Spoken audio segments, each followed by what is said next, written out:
Working Cows Podcast, episode 265. This episode is brought to you by Mystic Lubricants. For a look at their full range of top quality products, visit mysticlubes.com.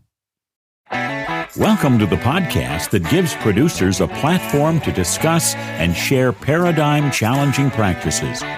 Practices that have increased the effectiveness of their operation and the joy that their families have received from this lifestyle.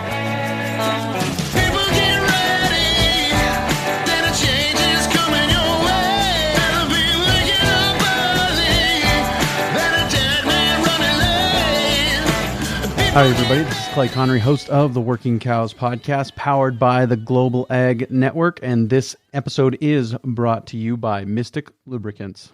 Since 1922, Mystic Lubricants has been providing superior performance and protection for farmers who demand the most out of their equipment. Today, Mystic continues to develop products in real-world conditions that are specially formulated to meet the unique demands of your specialized machines. They provide advanced protection for engine longevity and are the choice of people who make a living working the land. Learn more about Mystic products at mysticlubes.com. That's MYSTIK lubes.com. Very excited to welcome back once again to the Working Cows Podcast, Elaine Froese. Elaine, of course, is a farm whisperer, the farm transition and succession planning expert from Canada, and she's been doing some great work in that regard, and we are going to talk to her today about managing expectations and communication and how we just do those things, how we make sure that those things are done well. Also wanted to let you know that the South Dakota Grassland Coalition, the Nebraska Grazing Lands Coalition, and South Dakota Farm Bureau are all bringing Elaine in for a series of 3 meetings. I believe it's December 7th. She will be in Norfolk, Nebraska. You can find information about that by checking out the Nebraska Grazing Lands Coalition. And then on December 8th, I think she's in Chamberlain, South Dakota, or Oklahoma, South Dakota. They're right there across the river from each other. And you can find more information about that at sdgrass.org. And then December 9th, she will be in Rapid City, South Dakota. My wife and I will be there. And that is a unique opportunity, I think, because right across the parking lot from the Holiday Inn Convention Center, where she will be on December 9th, is a Zach Williams Christmas concert. And so we will have, my wife and I will have tickets to that, and we will head over there after Elaine's done. I think her event for the South Dakota Farm Bureau event that will be put on there at the Holiday Inn in Rapid City will run from like 10 a.m. to 3 p.m. and then maybe some time to grab an early supper and head over to the Zach Williams Christmas concert. So if you're interested in that, there should be a registration up sometime this week, and you will be able to find that registration link at workingcows.net/265. workingcows.net/265, and you can find information about that and come and join us, and love to meet you and get to see you there. So without any further ado, though, I will get into talking to Elaine about managing expectations. Elaine, thanks again for joining me today on the Working Cows Podcast. Welcome back. Great to be here. Something that was kind of rolling around in my head as a conversation starter with you was this idea that it seems that farm transition, ranch transition is more difficult or more complicated. And I kind of thought you, as somebody who had a background as a farm home economist with the Extension Service, might be able to speak to that. And then given your recent experience as well, you've kind of seen both sides of it up close and personal. So do you think that's true? Do you think that it's more complex now, or is it just a different era? And I think I would like to dive into maybe some of the reasons a little bit, but first question is, do you think that's true, that it's more complex? Well, I think the complexity, Clay, really deals with people's sense of anxiety and overwhelm. And when I ask my audiences, when I'm speaking to them, why are you not doing this transition planning, and why does this seem to be so hard? There's a lot of anxiety over the future, and they check that off when they do my key challenges audit. And I would say the 3 key things are not knowing where their income stream is going to go because they haven't separated the ranch assets from their personal wealth. And if the land and the assets of the ranch is their personal wealth, then they are stuck because they have to liquidate that in order to fund income streams going forward. So that's a key issue. And I'm a big proponent of every farm and ranch family having a personal financial planner. Somebody can help look at all the different multiple source of income streams. And you and I know all different kinds of ranchers. We know ranchers that are ranching for profit graduates, and it's a business and it's all about the numbers and the data, but it's also about quality of life and family. We know ranchers who just want to be cowboys, put them on a horse, keep me happy. I don't care how much money I make. Oh, and by the way, I haven't filed my taxes for 11 years, but let's not worry about that.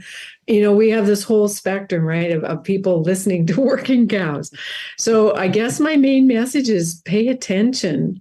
Pay attention to what is the life you've always wanted going forward, and how are you going to fund that? Where are the income streams going to come from? And then, of course, the other complexity is when Wes and my husband and I first got married in 1981 with high interest rates, my savings account was 19%.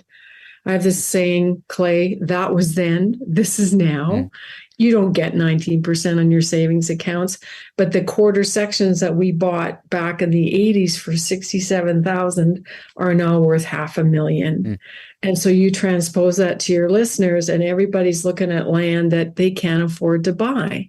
And so if your transition plan is, I'll just roll this or sell this to the next generation, that's not happening, because land values are high. And Kent Goulash, who's one of my 8 coaches of my coaching team, he and I just did an article in the September issue of Country Guide, and it was talking about new paths in transition. And one of the things that we're advocating is that you talk about the value of the land right away from the get-go and decide and discuss what that means to the transition plan. Is there an expectation of buying this, or is there an expectation of rolling it over? Because those are two very different conversations. The other expectation that I see complexity around is debt. And when I was with you last January in Deadwood, South Dakota, I met a young ranch couple who spurred on an article that I have on my blog called Help My Parents Want Us to Have Debt. And they are a young ranch family that doesn't want to navigate a lot of debt. And if they do, they want it to be good debt, not crazy debt around an $85,000 pickup. Oh, but I deserve this, Elaine. No, you don't. If you're not making profitability in the other pieces of your business, you need good debt, right? So, Clay, I better give you some airtime here. No, I think that there's probably some social aspects to this new landscape that we're navigating too. I think that in the past, it was kind of just, the eldest son gets it all, and I think that there's some social change going on where that isn't the case anymore. Are they interested? Are they even interested? So well, and a good conversation for that to challenge the social aspects is, where is it written that only men are ranchers? That's not true. We know that. And you look at the ag schools and colleges, and I was listening to your 250th podcast, and congratulations, by the way, because it was a great learning thing for me to listen to all these snippets of, what they would tell the next generation. And I remember one of your guests saying, "Oh, don't worry about college, get some hands-on experience." Well, I'm a 4-H graduate, so I believe and learn to do by doing. But I also believe that we're all lifelong learners, and we never stop learning, however we want to do that. And the frustration for a lot of women on ranches is they are not being respected, likely or possibly because of their gender, or they're being stymied, both men and women, by grandma or grandpa, who's still holding on to assets at the age of 80. So I have a blog that people can find, Clay, called Strong Warning for 80-year-olds. Because when you are 80, you should have already transferred. In my world, I want to see transfer of assets happening when people are in their 50s, late 50s, early 60s, so that the next generation knows that they have some certainty around how they're going to build equity. And, when we talk about transition, I want people to have this sort of Olympic circle in their head, like the family circle, the management of the ranch circle, and the ownership circle. So the curiosity for the older generation is, when are they going to let other people into that third circle, into that ownership circle? And for ranchers, that can happen early on through skid steers, equipment, movable assets, cattle to bank on four legs. There's a lot of different ways where you can start sharing ownership, and it doesn't have to be all or nothing. And so I also want to challenge the new path, the new thinking is, do you have collaborative decision making on your ranch? Does everybody have a voice and are using the certain skill sets that come from that person to your ranch? And that was what was so exciting about being with you in the Wyoming and South Dakota Farm Bureau in Deadwood in January, was the energy and the possibility. And then I was sitting down with the older ranchers and they say, Elaine, I don't have a successor. Well, you don't have a successor in your family, but you have Clay. Clay lives down the road. Adopt him, right? Him and Miranda. Just bring them into your family. And so, again, that's the other new path, is where is it written that you have to be in business with somebody who's blood? It's not a thing. Yep. And in some cases, I've had ranchers actually leave, which again is another thing. I give you permission to leave a toxic ranch or a ranch that's stuck, because there's other ranches down the road that would embrace you as a joint business partner. That is a possibility. Yep. Yep.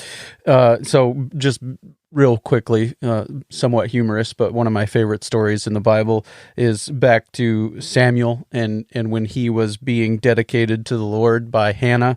It says in 1 Samuel 1:24, now when she had weaned him, she took him up with her with 3 bulls, 1 ephah of flour and a skin of wine, and brought him to the house of the Lord in Shiloh.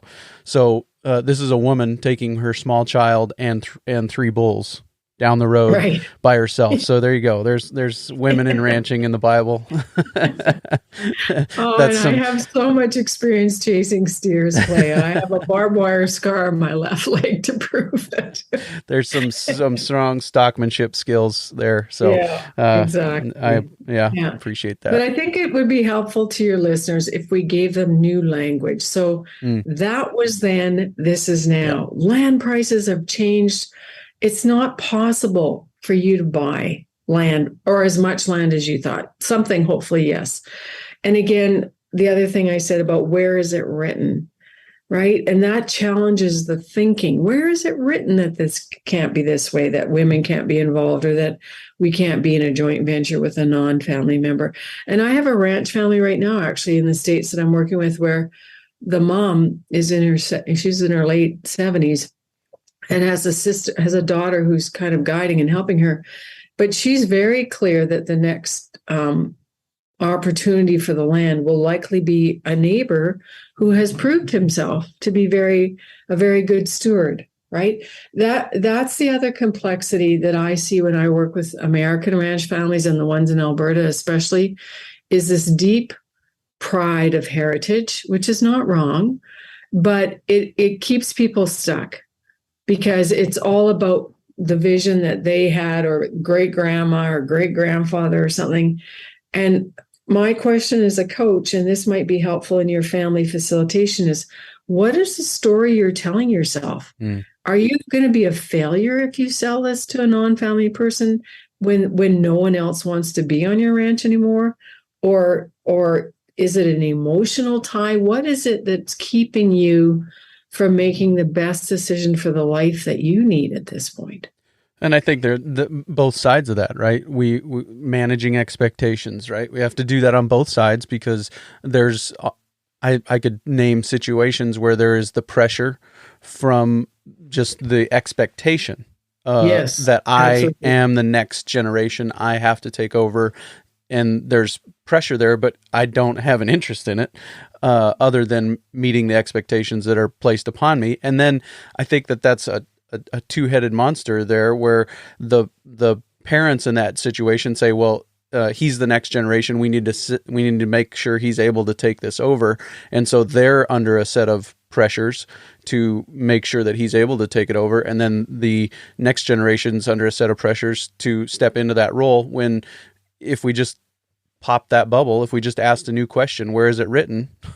Yeah. Well, and also another blog I wrote was called Assumption-Free Farming, is not making those assumptions, Clay. And again, I've seen on Twitter or on other social media platforms, I've seen men write, if I sell this, or if I don't do well at this farming thing, I am a failure. What you do does not identify who you are. And you and I are both Jesus followers and children of the King, right? And so we believe that our identity is not wrapped up in what we do, and that's very freeing.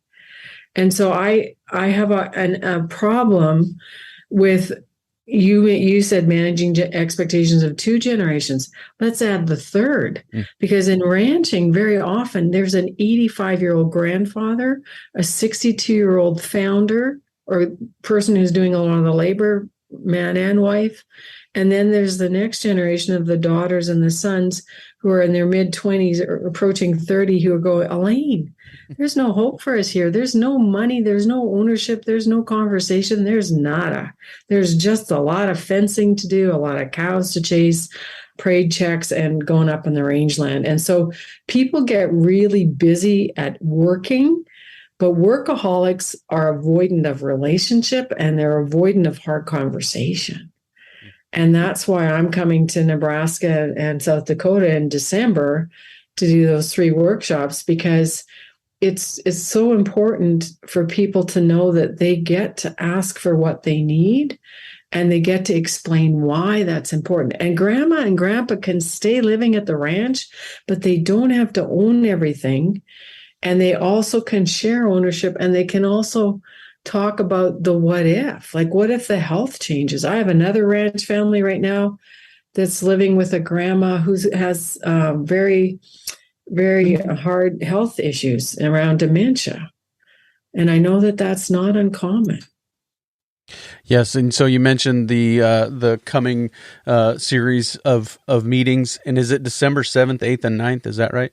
Right. And in Nebraska and Oklahoma and Rapid City, South Dakota. And in Nebraska, we're in Norfolk. Okay. Yep. So December 7th in Nebraska, Norfolk, Nebraska, December 8th in Oklahoma, which is kind of central South Dakota, and then December 9th in western South Dakota in Rapid City. And just a plug for that evening. Also happens to be a Zach Williams Christmas concert that night. So if you're wanting to make a day out of it, you could come for Elaine in the morning and the afternoon, and then stick around. And I don't even know who Zach Williams is yet, but that sounds like fun. Yeah. He's got a song called, I think, Chainbreaker or something like that maybe you've heard. Okay. No Longer Slaves to Fear is the song he did. I love that one. Yeah, he's got this amazing album that he recorded live in a prison in Nashville, Tennessee, with all these inmates, and just to see those guys worshiping and being truly free while in prison. Yeah. And that's that's a whole other thing we can talk about, Clay, because I love that song. Now I know who Zach Williams is. And not being a slave to fear, because what is the fear about? The fear of failure, the fear of loss of identity, the fear of loss of wealth. And when people are angry, when I do the workshops, I say, no, anger is a secondary emotion. Let's back that up. Is that person hurt? Are they afraid? Or are they frustrated? I just get goosebumps saying that to you, because it just brings back all of this story that I keep hearing about, Elaine, I can't take this anymore. Nothing's changing. And I think, when you talk about the new paths or the new trends and transition, that's a very old story. It's about how frustrated people are getting. Yeah. And I think that, I appreciate your emphasis on that, telling new stories, telling new and better stories in agriculture, not tolerating those, way back to our first episode together when you stopped me in the middle of my negative story and said, hey, let's not tolerate that behavior. Yeah. Let's tell a better story. So, I appreciate that. So you kind of have some keys to to avoiding these circumstances, these situations, and you've kind of touched on them a little bit here this morning. But could we dive a little bit deeper into those three keys? So the first one is the three key questions that will help people map out this conversation, Clay, is understand your income streams. All right. So have a financial planner. And if anyone's not driving or on a horse right now, or wherever they're listening to this, put your ranch assets on the left-hand side, put your personal wealth on the right-hand side. And if there's not much on that right-hand side, then my question is, where are you going to draw from in the future? And, young people may have debts and mortgages and all kinds of things eating up their income stream, but I still hope they're thinking about savings, emergency funds, education, and also how they want to use compounding interest to their advantage. And when people say, well, my land is my investment. Okay, if the land is your investment, is your name on that land? Because a conversation is not a contract, Clay, is what Jolene Brown, I'm sure, has said all over the country, right? And someday this ranch will all be yours. I'm sorry, that's a promise. That's not an agreement. And so I want people to know where their income streams, whether they're the young rancher or the aging rancher or the grandparent rancher. The next piece that we talked about that I want to talk about is housing, right? Is grandma going to move? Not until she's got her boots on going out the door first. Well, maybe that's not necessarily the greatest idea if she's not aging in place well. So that's the what if case. And ranch families have a lot of fighting and a lot of conflict around housing, because quite often it might not be good, or it might be, again, as you said, managing expectations. Why do you need $1 million ranch house? I've been in some really beautiful ranch houses with 25-foot tables. Let me tell you, they were amazing. Martha Stewart and Joanna Gaines approved, but is that paying the bills? And is that, getting you what you want? No judgment. Beauty creates energy. That's not a bad thing. And then the last key question I have is, what does fairness mean to you? How are you going to help everyone in the family be successful?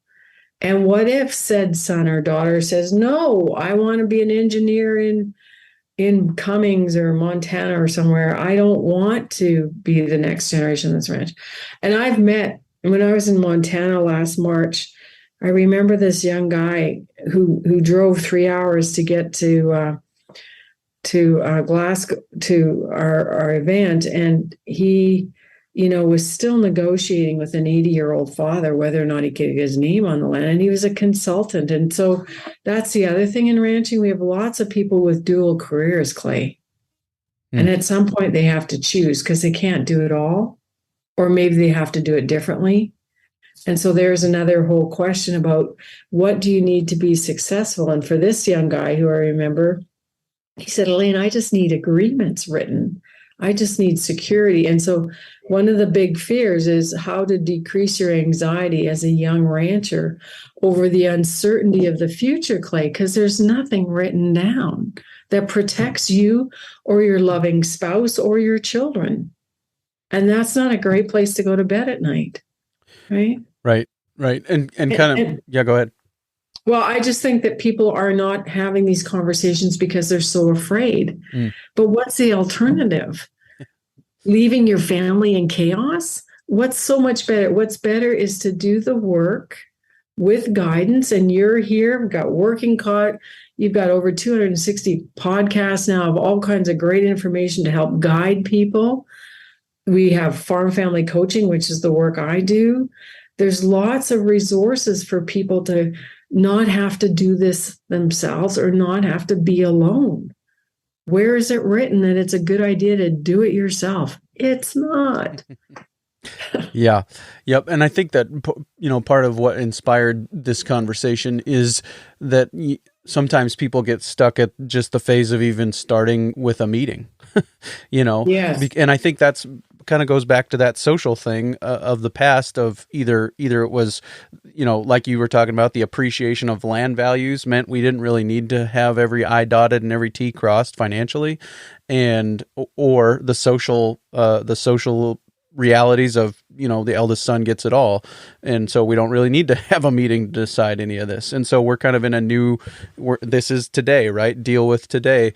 I appreciate that. That's echoed in a lot of different places. One of those is the sell by marketing of livestock. And they say, deal with the prices today. You don't need to look at the prices a year ago. You don't need to look at the futures market. Deal with the prices today and figure out how to make money today using these prices. And and that's another good point to translate that is you make your best decisions now with the information you have now. And then you say, well, what if my youngest son wants to come back? Well, we'll deal with that when he wants to come back, but he may be actually told no, because this ranch financially can only support 2 families, not 3. And then there's the family pressure. Oh, but I want everybody to ranch. Well, that's good. Maybe your youngest son can ranch with the guy down the road. Right. And so people get really stuck with only one solution, Clay. And I'm a coach, and coaches talk about counseling is about recovery. Coaching is about discovering better critical thinking, better options, better choices, and being really sure that what you're deciding for your future really aligns with how you want to show up. Yep. Our son is, I'm going through this journey just like your listeners. Our son's 33, almost 34, wife and 3 kids, has already bought one of the corporations. But it's a hard place to be, raising a young family and wanting to stay married and take care of your family life. And that's called a polarity. And I think we've talked about that before. We have, these new paths. The other reality is there's also a lot of distraction. How much time are you spending on social media trying to soothe yourself rather than going in the front door with a letter in your hand and delivering it to your father and say, Dad, you and I have a hard time talking about hard things. So I've taken Elaine Froese's advice. I've written it down. Please read this. We'll talk about it in a couple of days. Yeah. And that seems to be my new practical tool, Clay. It's been on a lot of podcasts because people say, are you kidding me? I go, no, try it. It actually works. Yeah. Because people are so pulled. That's the other new reality, right? Yeah. There's no privacy anymore. There's stuff coming in that you have to navigate what you're allowing in. Yeah. Yeah, definitely. Yep. And it's a paradigm issue, right? I mean, we are in an old paradigm, and we need to have a new paradigm. Yeah. We need to have a new paradigm about how we're going to handle these conversations. And so just for, I've heard you give that advice to Jason Meadows on the Ag State of Mind podcast, write the letter. I've heard you talk about it in other places too. And I think it's a powerful tool, and it's a practical tool. But let's just say that we've made it past that step, and we've gotten the letter written, we've delivered it, we've given him a couple of days, and now he's agreed to sit down and talk. So can you help me talk about how or outline some expectations around an effective family meeting in that first step and what we want to do? Yeah. So the first thing to be clear is that this is a journey. This is not a one-off family meeting. The other thing to be clear about expectations, Clay, is in the old days, you said eldest son or whatever, and a lot of things were directed from founder down to the next generation. I want people to imagine an infinity loop where the decision-making and the collaborating goes both ways, not just autocratic, patriarchal, whatever, matriarchal, one way. It goes both ways. And so think about that first meeting, getting clear about what your future vision is for the ranch from all generations represented at that meeting, just so you can start exploring expectations of vision. The next thing I want you to do is use my values cloud or talk about, Dad, it seems to me that this is really important to you, honesty, work ethic, family, But what's also really important to me is profitability, Okay. And so you have, and the other thing to be clear in these meetings, especially the initial ones, is what you discuss here is not written in stone. Because someone will say, well, what do you want to buy my land for? How much are you willing to give me? Or you have to buy something because mom and I have no personal wealth. Okay. But when you start talking about money, it's not, well, you said I could buy the ranch for $1 million. Well, the price is now $5 million. Well, no, you don't start going to money right away in terms of negotiation. You talk about willingness to buy into equity, but you don't know what that number is yet because you haven't sat down with your farm management specialist, your ad specialist, your accountant, and you're not going to say one thing today and say another thing tomorrow, which again is happening on ranches because people cannot pull the trigger on decisions, Clay. So the vision, the values, managing the clarity of expectations is the first place to start.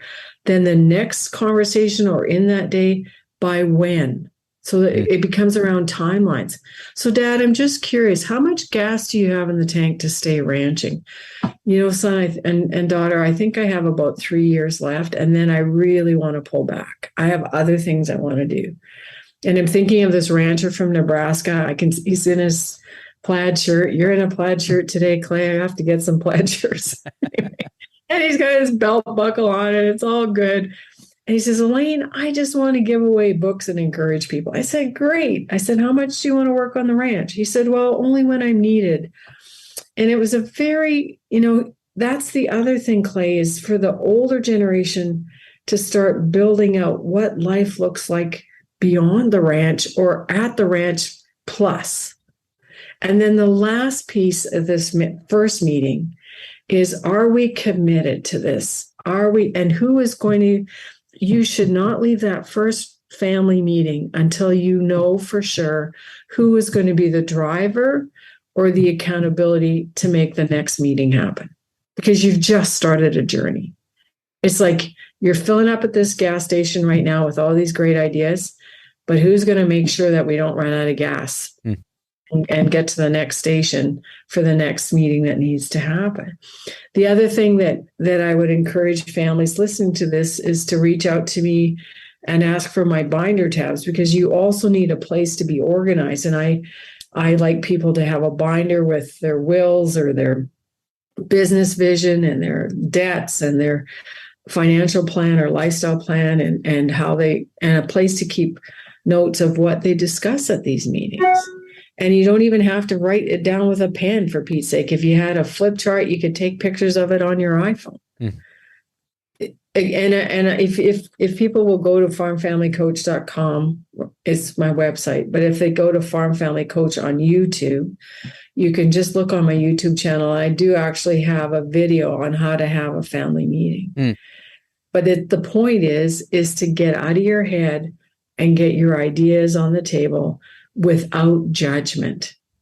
Right. Yeah. And not thinking that, if I say this, they're going to hold me to this for the next 2 years or something. No, this is collaborative, ongoing, critical thinking and decision making.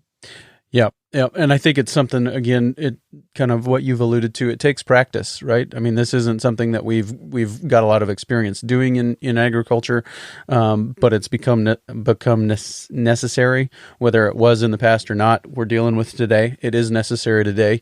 And so we're going to commit to investing the time necessary to get good at it.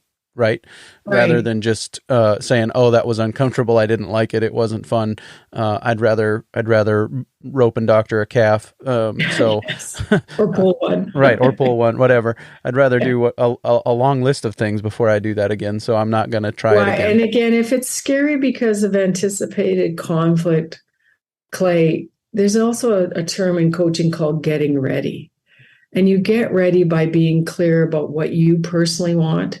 And if you and your spouse are disconnected, you're in for a bad ride, Charlie, a very bad ride. Because if the spouses aren't aligned, you're not going anywhere. it's kind of like two horses pulling in opposite directions. It's not, your team's not going in the same direction, right? And the other thing is there are going to be people who don't talk. So I also have a talking stick I use in my Beanie Baby Bowl, but even just some kind of soft object that helps people know that they have the floor right now. We're listening. We really want to hear what you have to say. And if you can't do it by yourself, you could maybe start off with a facilitator. And now that we do a lot of business on Zoom, we do Zoom family meetings. And the other great thing about that is we can record them. And so then everybody has a documented audio that they can listen to again. Plus, when I do them with a family, we have a Word document going in 35-point font so everybody can see it.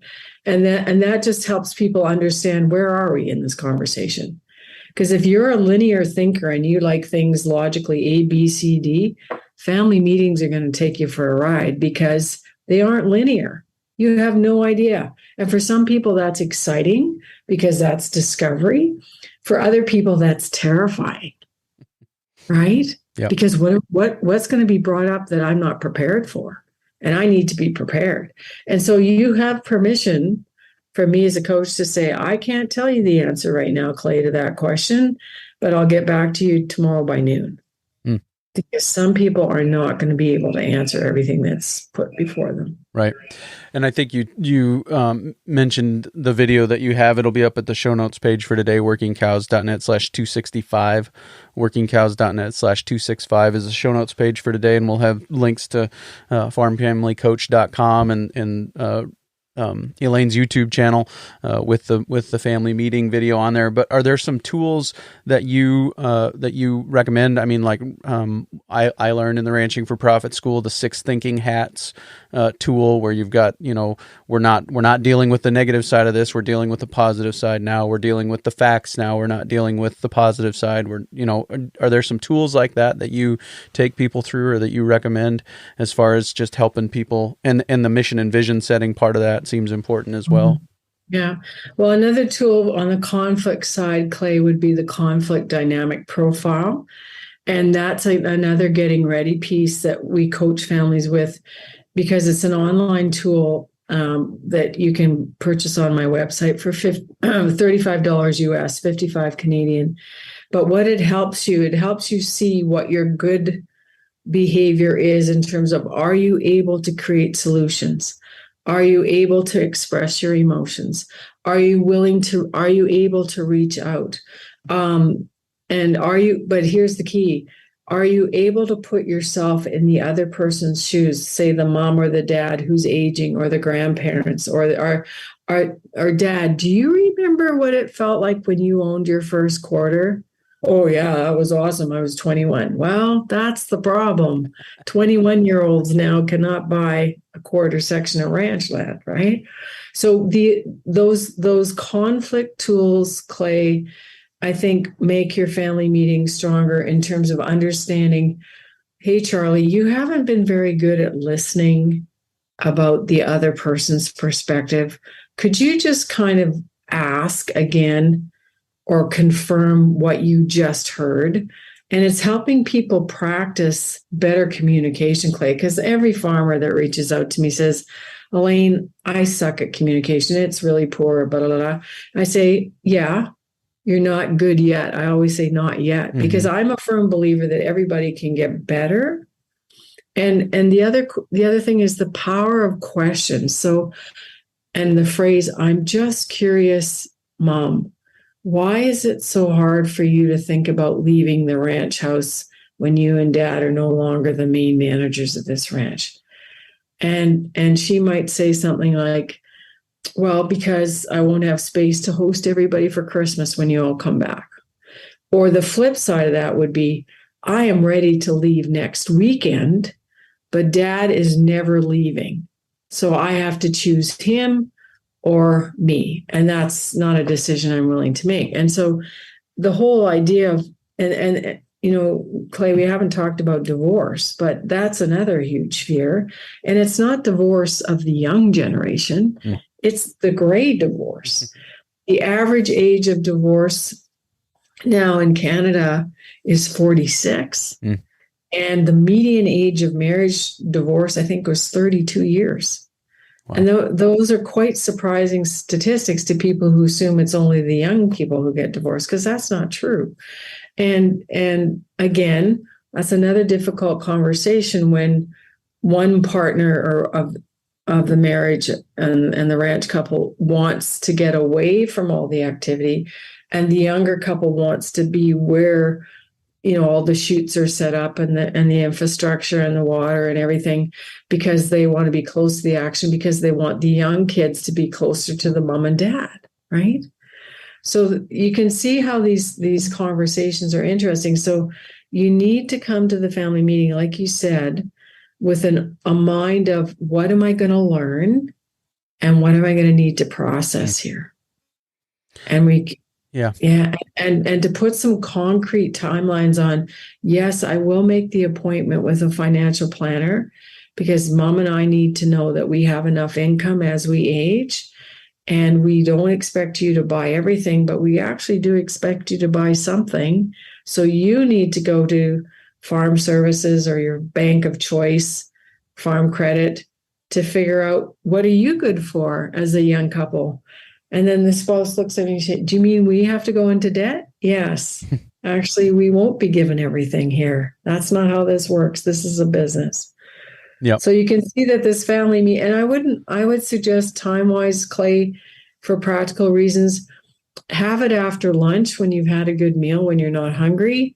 Have it in the daytime, not late at night. And if there's lots of little feet pattering around, see if you can get childcare or a way for the young children to be well taken care of, so you can actually really focus. And people laugh at me when I say, and no booze. That would be my other rule. Yeah. Could be a dangerous combination for sure. I had that happen to me once when this family was celebrating going away, and by 10 o'clock at night, things were said that could not be taken back, and it was not a pretty sight. Yeah. Yes, for sure. Kind of that new paradigm of the motivations that we're going into that meeting with, rather than, I have my agenda, this is what I'm here to say, as opposed to, I think what I'm hearing you say is, I'm here to discover, I'm here to learn, I'm here to, be curious, understand. Seek to understand and also gain perspective.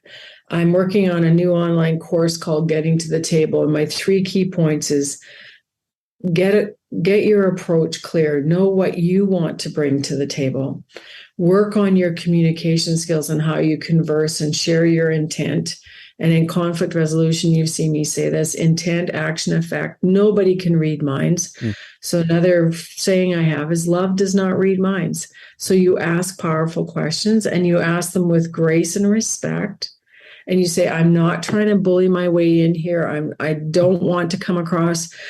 Young ranchers have a big fear, Clay, of sounding entitled. They are not entitled, most of them. Some of them are, but the ones that are clear, I don't want to sound greedy, Elaine, but I need certainty. I need security. I need equity. And then they also want to gain the perspective. So your key framework is how you make your approach, how you converse, and what can you do to gain perspective from the other people in that meeting. Yeah. Very good. It seems like a big part of this is that liquidity piece, and we're dealing with today, right? So we're not wishing that we would have started 20 years ago. We're not wishing that mom and dad would have started 40 years ago or whatever. But it almost seems like sometimes that liquidity piece isn't going to be solved in now. It's going to be, we're setting up the next generation for an easier transition maybe than we're about to have to go through. So do you agree with that assessment of the reality of some of these situations? Well, and there are going to be, yes, Clay, there are going to be tough decisions, because you were talking earlier about managing expectations. And I've also heard founders say, well, we'll have to sacrifice. And the younger generation typically doesn't want that. Typically, they want the parents to enjoy the fruit of the hands of their labor, and that they've worked hard. And, at 65, the parents are getting tired. So that's an interesting comment about just keeping in mind that you may not have done things well in terms of the financial planning and the liquidity. And so what are your best case scenarios now, or letting time roll that out? The other thing is for tax efficiency, right? You don't want to sell a whole herd of cattle in 1 year. That would not be wise. But you're working with your accounting people and maybe doing that over a 3 to 5 year transition. The other thing is maybe you're getting ready by networking, experimenting, and training. Maybe you're mentoring a young ranch hand that you haven't had before, who's not related to the family, but you need as a key piece of your labor force. And you have a plan over time for incentives for them to have, maybe 3 or 4 cows or 10 cows or 20 cows leased to them, right? So that there's incentive for them to do good work and see traction as well.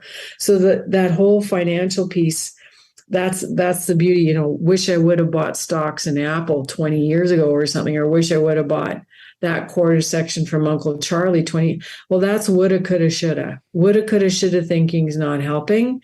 Let's look at what opportunity do you have today? How much capital do you have to put towards that? And what are you, as a young rancher, willing to keep track of in terms of how you spend your money? And here's a whole other podcast we could do, Clay, is are you being compensated fairly? Because that's the other problem I'm seeing, is that ranch families are not getting enough to live. That's just not right. And it's not fair, and it's not good for the health of the family. And so there's another webinar called Two Economists and a Lender, put on by Farm Credit. And I did research out in Illinois and South Dakota and different places. And if, as a young ranch family, if you're listening to this, you should be somewhere in the 75 to 85,000 range for family living. And then where are you going to sock stuff away for debt servicing? That's the liquidity problem. Where's the money to pay down debt? And we're not talking pretty new half tons. We're talking buying assets that are making you money. Right. Yeah. Yeah. That's kind of that Robert Kiyosaki. Is it an asset or is it a liability? If it's putting money in my pocket, it's an asset. So a combine becomes an asset because it's a tool for making money. But is it taking money out of my pocket? Then it's a liability. And so that's kind of one of those paradigm shifts that we talk about. And that's another conflict shift as well, Clay, because that's a conversation on what does money mean to you. And there are a lot of ranches where the woman who's been putting a garden in for 41 years, her house is not well cared for. And she's looking at a house across the way that looks amazing. And a lot of money's gone into it because there's been an off-ranch job that's put a lot of money into that house. And that's fine, no judgment. But I remember a young woman coming up to me one day at a seminar, and you'll appreciate this. She said, Elaine, when my husband and I got married, I had a choice to get a new couch or a new tractor. I went for the new tractor. And now my sister-in-law is really, really angry with us because she chose the new couch and the pretty things, not the things that made money. And that compounds over time, Clay. And that's the whole compounding conversation. Right. Sure. Yeah. Could you give me some examples of families that have done that liquidity piece well? Because I think that, if we look at the demographics of people who listen to the Working Cows podcast, it is a majority people under 50, vast majority. And so they're kind of in that situation where they're going to set themselves up to successfully transition to the next generation, but they've got some long time horizon to really make some powerful decisions now. And that's great. That's great that again, the young have time on their side, hopefully, if they make good financial choices, right? Right. The first thing I would do is talk to your spouse about what money means to you and profitability. And are you willing to make some very key decisions now as a young couple as to how you want to allocate your disposable funds? And this is going to be unbalanced too, because we have women and men with a high value of being homeschooled or stay-at-home moms, right? Or raising children from a young age. And then we have the other people who, like I have a ranch family where this woman had 6-digit income. It was unbelievable from a high level marketing off farm job, and good for her. But so I really want couples to be aligned, Clay, in terms of how they feel about money and what they want money to do for them, and also to get clear about how much debt they can sleep with at night, and have the conversation about the difference between operating, intermediate, and long-term debt. And it's funny you mentioned a combine. We just bought a new one. Oh my goodness. That was a lot of money out the door. But again, it's a tool, right? And again, is it going to make you money? Right. So being aligned as a couple financially, and then taking care of your basic family needs, and determining the difference between a need and a want. So we could do a whole other thing on that. Dave Ramsey would be clapping in the background, I'm sure. And then the thing about the timeline. So having that conversation, I was on the Farm for Profit podcast with the banker guys, and one guy challenged me and he said, Elaine, I've never heard anybody ask the younger generation, how much debt are you willing to service? And I say, well, that's one of my key questions, because my expectation, Clay, is the younger generation is going to have debt of some kind. So I want to know, how much are you comfortable with emotionally, but then on a database, what does the bank tell you can service, and what are you comfortable servicing? The bank, could give you lots of money, but maybe that's not a good idea. And when Wes was first a young farmer, the bank wanted to give him more, and he said, nope, I just need money for a new tractor. I don't need anything else. He was very careful about the amount of debt that he incurred as a young farmer. So those are a lot of interwoven conversations, but the key point is, what do you think about money? What does your spouse think about money? Are you both pulling in the same direction? And I have it's not a horror story, but I know of a story, I won't say who they are, where $25,000 was spent on guns. And I'm thinking, whoa, that's a lot of coyotes, like, why? Right? So here's the thing. Is there emotion and image and status attached to this decision? Is it a true need, or is it a want? Yeah. And I'm not popular because I ask hard questions. I go, really? Because this particular young rancher was complaining about other things. And I'm thinking, you just allocated money to something I would consider recreational, not necessary, instead of putting that towards shoring up your equity. Yep. Well, and I think you are popular because you're willing to ask hard questions, and for far too long we've ignored some of these hard conversations. Well, and again, no judgment, right? I mean, yeah. Yeah, it's we got to deal with reality, deal with today. That was then, this is now. We've talked a lot about money, we've talked about debt, but let's reverse this. Where can you find money on your ranch? And that was my question with the examples of people who've done the liquidity piece well. How has that worked? How have you seen that done well? Find the money on the ranch, and selling things that you no longer need or use. And I remember this story. His name was Colin. He's Nova Scotia. He went to C-Team, which is the equivalent to TPAP. He went to C-Team in Canada. He came home, and this sounds bizarre, but this is a true story. He got his dad to clean up the bush, like all the equipment that was just kind of parked. $300,000, Clay. I have another story of a woman that I work with at Family Farms Group. She didn't do this. She's told her brothers, you have to stay in the shop for a week. You're not allowed to come out until you've got this thing cleaned up and sorted, and all the parts that you're never going to use have gone back or sold to the dealers. They came out at the end of that week with $40,000. Wow. US. These are true stories. They are happy stories, because they're happy stories about people looking at different ways to get liquidity that you talked about, to generate cash and find money literally on the table or in the bush or in the shop. Yep. And that's the ranching for profit conversation, is capitalize or concessionize. Are we going to sell it That's capitalizing it. Are we going to concessionize it? That is, for example, the vacation rental, the hunting enterprise, whatever. Those are examples of concessionizing things. And so we, look around, see what's sitting around and say, oh, I just happen to live in a really beautiful spot where people would pay me money to come and sleep here and wake up with this scenery every morning. And so, Right. we take that enterprise on as a out of the box way to find money on the ranch, as you say. So, And eat well, plan your meals, and live well without the trying to impress anybody else. Do what's right for your family. right. Yeah. Very good, Elaine. I really appreciate it. Again, show notes page for today, workingcows.net/265. We'll have links to Farm Family Coach and the other things that were mentioned here today. And by the time this releases, there will be a registration link up there as well for the Rapid City December 9th event. And you can go to sdgrass.org if you're interested in the Oklahoma event. And I'm not sure, it'd be the Nebraska Grasslands Coalition that's doing the Norfolk event. So I'll have links to all of them, because I really don't care which one you attend as long as you go to one of them.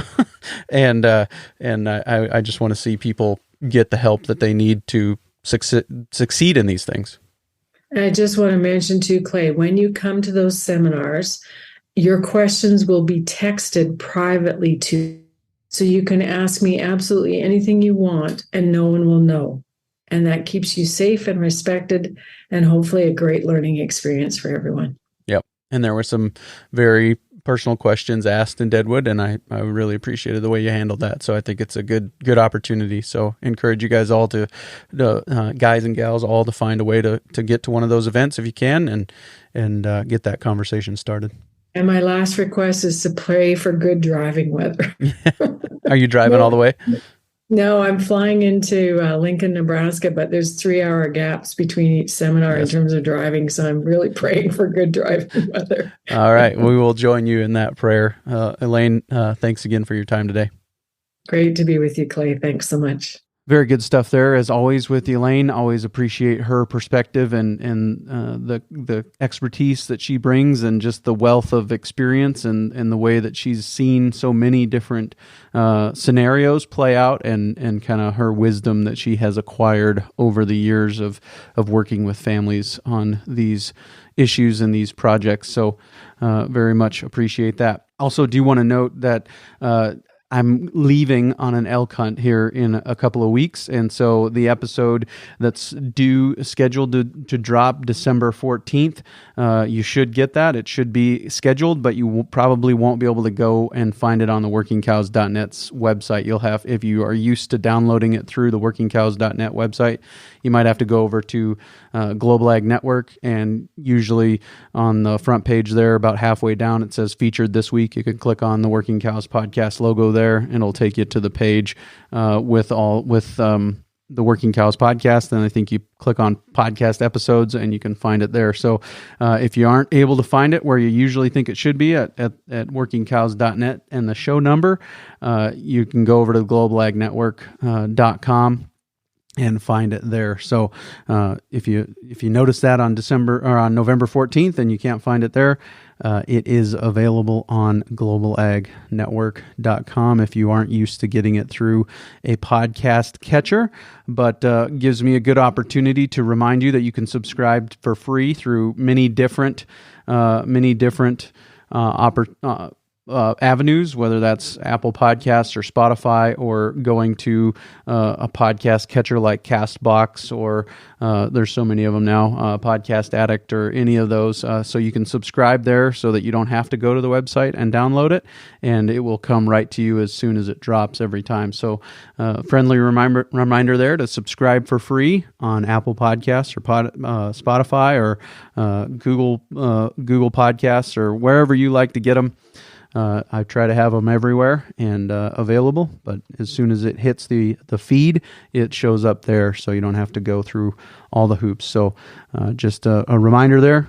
We'll be not in all of the normal places, and by that I mean the only place it won't be is workingcows.net until I get back into service while I'm on my elk hunt in north central Colorado. Really looking forward to next week on the Working Cows podcast. We'll be talking to Tom Kravitz. He has written a new book called Ranching Like a 12-Year-Old, and just a really fun premise to the whole book. And I've had an opportunity to read the book. It's really well written, really well laid out, and going to challenge some paradigms. So we'll encourage you to come back next week and check out that episode with Tom Kravitz on the Working Cows podcast. We'll see you then. We invite you to visit workingcows.net to subscribe to the show via iTunes or Stitcher.